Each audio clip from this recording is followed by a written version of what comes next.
এই, তুমি আসতে এত লেট করেছো কেন? জানো না তোমার নতুন বউ তোমার জন্য অপেক্ষা করছে? আমি তাড়াতাড়ি তো এলাম, সবে মাত্র 12টা বাজে, লেট করলাম কখন? তোমার কাছে 12টা মানে তাড়াতাড়ি? জানো বাসর ঘরে অনেক আগে আসতে হয়। আমাকে অপেক্ষা করতে তোমার ভালো লাগে? রুহির কথা শুনে রাজ খানিকটা অপ্রস্তুত হয়ে যায়। বাসর রাতে কত তাড়াতাড়ি আসতে হয় বা এসে কি করতে হয় সে সম্পর্কে রাজের তেমন কোনো ধারণা নেই। রাজ নিজের বন্ধুদের সাথে আড্ডা দিয়ে বাসর ঘর এসেছে। রাজ রুহির কথা শুনে অপ্রস্তুত হয়েছে, কারণ রাজ জানত মেয়েরা লজ্জাবতী হয়ে থাকে, লজ্জাই তাদের ভূষণ। তবে রুহির কথাগুলোতে তো বেশ ভালোই প্রকাশ পাচ্ছে রুহির মাঝে লজ্জার ছিটে ফোটাও নেই। রাজ একটা ঢোক গিলে নিয়ে রুহির দিকে হাঁ হয়ে তাকিয়ে আছে। রুহির রাজকে এমন হাঁ হয়ে থাকতে দেখে কৌতূহলী কণ্ঠে রাজকে উদ্দেশ্য করে বলে উঠল, এমন হা হয়ে আছো কেন? আমায় বুঝি তোমার পছন্দ হয়নি? আমার সাজ কি ভালো লাগেনি তোমার? এই, না না, স্বাস্থ্য ঠিক আছে, তবে নৈতিকতার অভাব আছে মনে হচ্ছে।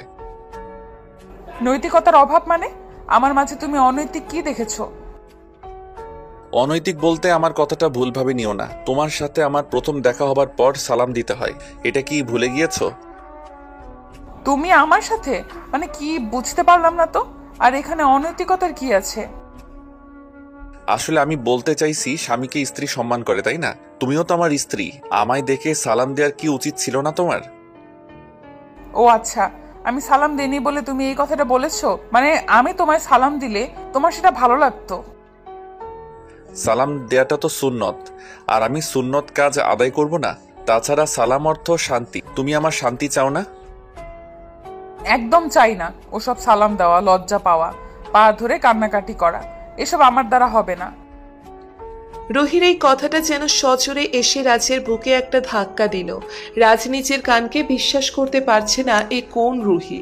রাজ আর রুহির লাভ ম্যারেজ হয়েছে। তাদের বিয়ের আগে প্রায় 3 বছরের প্রেমের সম্পর্ক ছিল। এই প্রেমের সম্পর্কের মাঝে তো রুহি রাজকে সবসময় সম্মান করত, ভালো করে কথা বলতো। তবে আজ রুহি এমন আচরণ করছে কেন? রাজ কিছুই বুঝতে পারছে না। রাজ রুহির দিকে আবারও হাঁ করে থাকতে দেখে এবার রুহি খানিকটা বিরক্ত হলো। রুহি বিরক্তির কণ্ঠে রাজকে উদ্দেশ্য করে বলতে লাগলো, লে আবারও আমার দিকে হা করে তাকিয়ে আছে। বলি এমনিই তো এসেছো লেট করে, এখন যদি হা করে দাঁড়িয়ে থাকো তবে আসল কাজ হবে কখন? রুহি, তোমার কি হয়েছে বলবে আমায়? সারাদিনের ধকলের কারণে কি তোমার শরীর খারাপ লাগছে? ও মা, আমার শরীর আবার খারাপ লাগতে যাবে কেন? আমি তো একদম ঠিক আছি, ফিট আছি, আমার কিছু হয়নি। যদি তোমার কিছু না হয়ে থাকে তো তোমার কথাবার্তা এমন হয়ে গেছে কেন? তোমার কথাগুলো শুনে আমার মাথা ঘুরছে রুহি। লেবু শরবত খাবে? মাথা ঘোরা বন্ধ হয়ে যাবে। তুমি আমার সাথে মজা করছো? মানে আমি সত্যি বুঝতে পারছি না কিছু, আর তুই মজা নিয়ে যাচ্ছ? আমি মজা দিব না তো কি করব? তুমি তো বাসর ঘরে এসে আমার সাথে মজা নেওয়া শুরু করে দিয়েছো। আমি কিছু বললেই দোষ, তাই না? আচ্ছা রুহি, আমরা এসব কথা আপাতত ভুলে যাই, রাত অনেক হয়েছে, এখন চলো ঘুমিয়ে পড়ো। হোয়াট, খেপেছো নাকি? বাসরাতে কি কেউ ঘুমায়? বাসরাতে সবাই করে, আমরাও করব। নো ঘুম। কি কি করবে? আমি তো বুঝতে পারছি না তোমার কথা। আরে ভয় পাও কেন? গল্প করব, গল্প। তুমি আসলেই বোকা, আমি কি তোমার ইজ্জত লুটে নেব নাকি পাগল? এসো বসো, আমি ঘুমটা দিচ্ছি। আমার ঘুমটা তুলে ভালো করে আমার দিকে তাকিয়ে আমার রূপের বর্ণনা দাও। রুহি কথাটা বলতেই নিজের মুখটা ঘোমটার আড়ালে নিয়ে গেল। রাজ থ হয়ে তাকিয়ে আছে। রাজের কাছে মনে হচ্ছে হয়তো সে ঘুমিয়ে আছে, আর এটা কোনো স্বপ্ন। কারণ এতদিনের ভালোবাসার সম্পর্কে আবদ্ধ থাকার পর রাজ রুহিকে বেশ ভালোই চিনতে পেরেছে। রুহি অনেক শান্ত একটা মেয়ে, কখনো কোনো ধরনের চঞ্চলতা তার মাঝে প্রকাশ পায়নি। তবে আজ যে কেন রুহি এমন করছে কিছুই রাজের বোধগম্য হচ্ছে না। রাজ রুহির দিকে তাকিয়ে আছে আর দেখছে রুহি কি কি করতে পারে। রুহি এতক্ষণ রাজের সাথে কথা বলার সময় ঘোমটা দেয়নি মুখে, তবে এখন নিজেই ঘোমটা টেনে নিয়ে রাজের অপেক্ষায় বসে পড়েছে। রাজের এসব দৃশ্য দেখে মাথাটা ভন ভন করে ঘুরছে। রাজ বুঝতে পারছে না তার শান্ত স্ত্রী হঠাৎ করে এমন আচরণ কেন করছে। রাজ রুহির পাশে বসে রুহির মুখের উপর থেকে ঘোমটা তুলে দিল। রুহি মেকি লজ্জা ভাব নিয়ে রাজের দিকে তাকাতেই রাজ রুহিকে উদ্দেশ্য করে বলে উঠল, বাহ, তোমার তো আজ চমৎকার সুন্দরী লাগছে, অসাধারণ হয়েছে একদম। তোমার জন্যই তো সেজেছি এই ভিন্ন রূপে। এইসব কিছুর কারণ শুধুমাত্র তুমি। জি, এখন এক কাজ করো, শাড়িটা চেঞ্জ করে নাও। এত ভারী শাড়ি পরে থাকতে তো তোমার মনে হয় কষ্ট হচ্ছে। জি, আমার তো কষ্ট হচ্ছে। তুমি একটু কষ্ট করে শাড়িটা চেঞ্জ করে দাও না। এই কি সব কথা বলছো তুমি? আমি তোমার শাড়ি কি করে চেঞ্জ করব? আমি পারবো না কিছু করতে। তুমি না পারলে কে পারবে শুনি? যেটা বলেছি সেটাই করো, আমার মাথা গরম করিও না। রুহি, আমি শিওর তোমার মাথাটা পুরো গেছে। তা না হলে এমন উল্টাপাল্টা কথা তুমি কি বলতে পারতে? আমার মাথা তো অনেক আগেই গেছে। আর স্বামীর কাছে আমার আবদার থাকবে না তো কার কাছে থাকবে শুনি? তুমি আমার আবদার রাখবে কি রাখবে না সেটা বলো। আমি সত্যি এখন চলে যাব? মানে আমায় এখন ফোর্স করা হচ্ছে? আমি আর এখানে এক দ্বন্দ্ব বসবো না। রাজ কথাটা বলতেই বিছানা থেকে উঠে পড়ল। ওইদিকে রুহি যেন রাজকে এমন টর্চার করে ভীষণ শান্তি পাচ্ছে। রুহির প্রচন্ড হাসি আসছে রাজের এমন কাণ্ড দেখে। তবে এখন হাসা বারণ, এখন হাসি দিলে সব শেষ হয়ে যাবে। রাজ বিছানা থেকে উঠে পড়তেই রুহি দুম করে রাজের হাত ধরে ফেলল। রাজের হাত ধরে রুহি একটা হ্যাচকা টান দিয়ে রাজকে নিচের দিকে টান দিল। রুহির এমন হ্যাচকা টানে রাজ দাঁড়িয়ে থাকতে পারল না, আবারও নিজের জায়গায় ধপাস করে বসে পড়ল। রাজ নিজের জায়গায় বসে পড়তেই রুহি ভ্রু কুঁচকে রাজকে উদ্দেশ্য করে বলতে লাগলো, এমন করে কেউ নতুন বউয়ের সাথে? তোমার মধ্যে কি মায়া দয়া ভালোবাসা বলতে কিছুই নেই? আমার মধ্যে সবকিছুই আছে, তবে প্রকাশ করতে পারছি না যেন কিছুই। কেন প্রকাশ করতে পারছো না? আমি কি তোমার স্ত্রী না? আমার কাছে সবটা প্রকাশ না করলে কার কাছে করবে? রুহি, সত্যি করে বলো তো, এমন কেন করছো তুমি? কি হয়েছে তোমার? সেটা তো জানি না, তবে এইটুকু জানি আমি তোমার ভালোবাসার প্রেমে আসক্ত হয়ে গেছি। আমার আরো বেশি ভালোবাসা চাই। রুহি কথাটা বলতেই নিজের কাঁধের উপর থেকে শাড়ির আঁচলটা সরিয়ে ফেলল। রাজ রুহির দিকেই তাকিয়ে আছে। রুহি নিজের বুকের উপর থেকে শাড়ির আঁচলটা সরিয়ে ফেলতেই রাজ রুহির ওই বুকের দিকে তাকালো। রুহি রাজের চোখের দিকে এক নেশাক্ত দৃষ্টিতে তাকিয়ে আছে। মনে হচ্ছে তার মাথার মন আজ এক বিন্দুতে আছে। রাজ রুহির দিকে কিঞ্চিত এগিয়ে গেল। রুহির দিকে রাজ একটু এগিয়ে আসতেই রুহি নিজের দুহাত দুদিকে দিয়ে রাজকে নিজের বুকে ডাকতে লাগলো। ভালোবাসার প্রিয় মানুষটির এই ডাককে রাজ কোনোভাবেই নজর আন্দাজ করতে পারছে না। রাজ রুহির বুকে চলে আসতেই রুহি রাজকে শক্ত করে জড়িয়ে ধরল। রাজ এই প্রথম নিজের বুকের মাঝে এক অদ্ভুত শান্তি অনুভব করছে। এতদিনের প্রেমের সম্পর্কের মাঝে কখনো রাজ রুহিকে জড়িয়ে ধরেনি। আজ প্রথম রুহিকে জড়িয়ে ধরতেই রাজের মনের মধ্যে শান্তি চলে আসলো। রাজ রুহির ঘাড়ে গলায় চুমু খাচ্ছে। নিজের ভালোবাসায় রুহিকে একটু একটু করে আপন করে নিল রাজ। সকালবেলা রাজ চোখ মেলেই দেখতে পায় রুহি তার বুকে ঘুমিয়ে আছে। একদম ছোট্ট বাচ্চার ন্যায় রুহি গুটিসুটি হয়ে রাজকে জড়িয়ে আছে।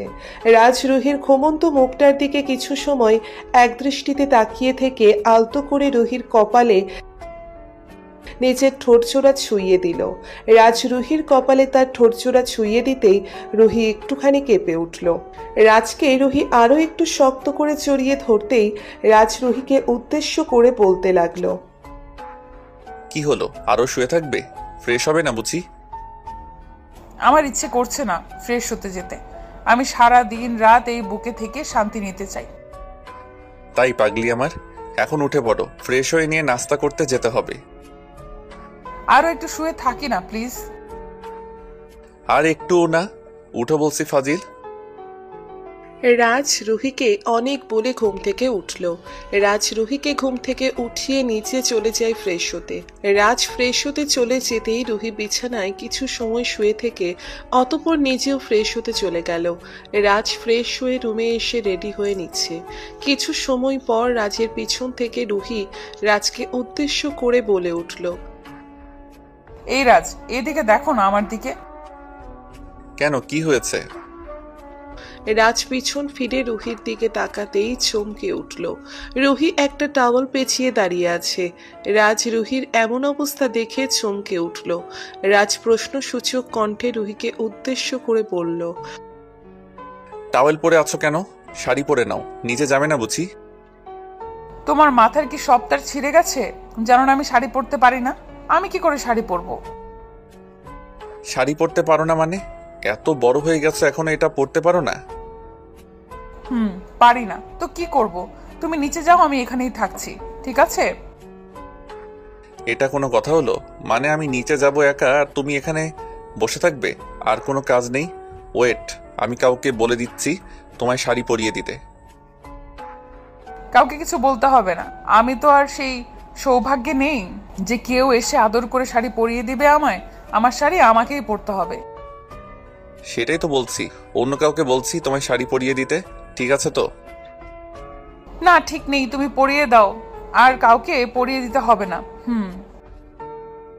আমি কি করে পরিয়ে দিব? আমি তো পারি না পরাতে।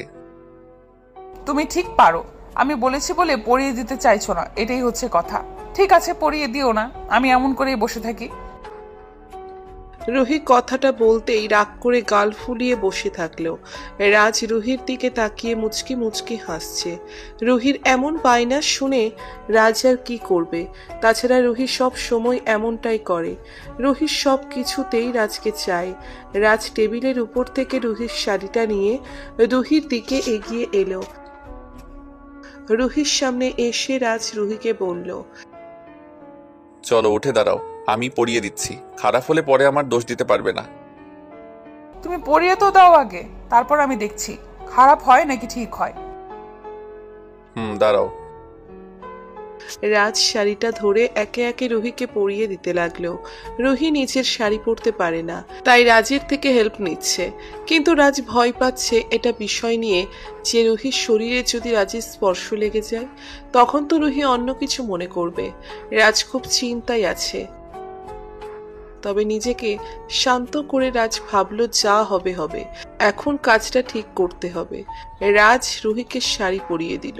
শাড়ির কুচি ঠিক করে দিয়ে রুহির নাভির নিচে গুজে দিতে নিতেই আচমকা রুহির নাভির সাথে রাজের হাতের স্পর্শ লেগে যায়। আচমকা রাজের হাতের স্পর্শ পেতেই রুহির চোখ জোড়া বন্ধ হয়ে যায়। রুহি চোখ বন্ধ করে রাজের চুলের উপর নিজের হাত রেখে রাজের চুল খামচে ধরল। রাজ রুহির এমন কাজ দেখে রুহির দিকে তাকিয়ে প্রশ্নসূচক কণ্ঠে রুহিকে উদ্দেশ্য করে বলল, কি হয়েছে, এমন করছো কেন? জানি না, তুমি আমার নাভিতে স্পর্শ করলে কেন?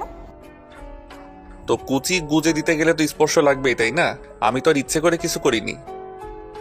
তাই নাকি? আমি তোমায় হাড়ে হাড়ে চিনি, তুমি ইচ্ছে করে এমন করেছো। তাই নাকি? আচ্ছা, তাহলে নিজেই পরে নিতে, আমি তাহলে আর কিছুই করতাম না। নিজে পড়তে পারলে কি আর তোমায় বলতাম নাকি? পারি না দেখেই বলেছি। এখন এই না আবার কুচি খুলে দিলাম, এখন ঠিক করে আবার গুজে দাও। রুহি কথাটা বলতেই নিজের শাড়ির কুচি খুলে ফেলল। রুহির শাড়ির কুচি খুলে ফেলতেই রাজ রুহির দিকে একটু কৌতূহলে তাকালো। মেয়েটা আসলে কি করতে চাইছে কিছু যেন রাজ বুঝতে পারছে না। রুহি কুচি খুলে দিতেই রাজ আবারও কুচি ঠিক করতে লাগলো। এবার রাজ কুচি ঠিক করতে করতে আচমকা রাজের চোখ পড়ল রুহির নাভির দিকে। নিজের অজান্তেই রাজ এক দৃষ্টিতে রুহির পেটের নাভির দিকে তাকিয়ে আছে। নিজের মনের মধ্যে একটা অদ্ভুত অনুভূতি কাজ করে উঠল তার। রাজ রুহির কুচি ঠিক করায় মনোযোগ না দিয়ে রুহির নাভির দিকে তাকিয়ে সেই দিকে মনোযোগ দিচ্ছে রুহি। রাজের এমন চাহনি দেখছে মুচকি হেসে রাজকে বলে, এমন করে কি দেখছো? আমার লজ্জা লাগছে, তাড়াতাড়ি করো। করছি গো। রাজ কথাটা শেষ করতেই রুহির কোমর জড়িয়ে ধরে রুহির নাভিতে নিজের ঠোঁট জোড়ায় স্পর্শ করিয়ে একটা গভীর চুমু খেলো। রাজের ঠোঁটের স্পর্শে রুহির সারা শরীর কেঁপে উঠল। রুহি চোখ বন্ধ করে রাজের চুলগুলো চেপে ধরে রাজের মাথাটা নিজের নাভির সাথে চেপে ধরল। রাজ পরম আবেশে রুহির নাভিতে আদর করে দিল। সত্যি স্বামী স্ত্রীর ভালোবাসার মতো পবিত্র ভালোবাসা আর কিছু হতে পারে না। রাজ রুহিকে আদর করে দিয়ে শাড়িটা পরিয়ে দিল রুহিকে। অতঃপর আর কি, রুহিকে নিয়ে নিচে চলে গেল রাজ। পরিবর্তন একটা সময় সবার মধ্যে আসে।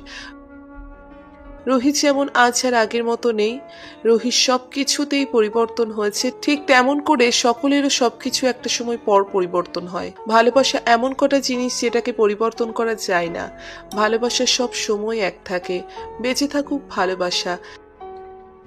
রাজ রুহির জন্য দোয়া করবেন, তারা যেন সব সময় ভালো থাকে আর ভালোবাসায় থাকতে পারে। আমাদের ভিডিওটি কেমন লেগেছে তা কমেন্ট করে জানাতে ভুলবেন না। আর ভিডিওটি যদি ভালো লেগে থাকে তাহলে একটি লাইক করুন আর সাবস্ক্রাইব করে আমাদের পাশেই থাকুন। ধন্যবাদ সবাইকে আমাদের পাশে থাকার জন্য। আল্লাহ হাফেজ।